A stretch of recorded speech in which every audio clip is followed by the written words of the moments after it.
રાજસ્થાનના જયપુરમાં મુખ્યમંત્રી ભજનલાલ શર્માના કાફલામાં થયેલા અકસ્માત બાદ ઉપાધ્યક્ષ જગદીપ ધનખડની સુરક્ષામાં પણ મોટી ખામીનો મામલો સામે આવ્યો છે।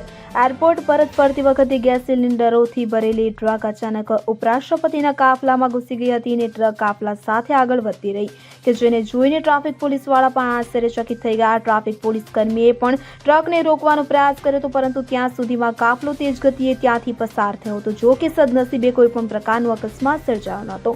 ઉલ્લેખનીય છે કે તાજેતરમાં આ ચોક પર એક એએસઆઈ સહિત 2 લોકો માર્યા ગયા હતા અને 4 પોલીસ કર્મીઓ સહિત 6 લોકો ઘાયલ થયા હતા, જ્યારે એક કાર મુખ્યમંત્રીના કાફલા પર ઘૂસી ગઈ હતી।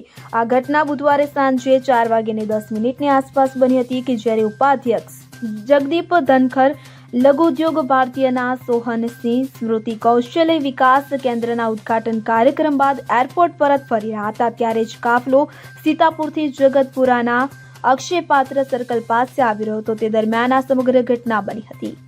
Bureau report CN24 news. હવે જુઓ દેશ દુનિયાની તમામ ખબરો તમારી આંગળીના ટેરવે। ઉઠાવો મોબાઈલ અને Google Play Store પરથી ડાઉનલોડ કરો અમારી CN24 ન્યૂઝ મોબાઈલ એપ।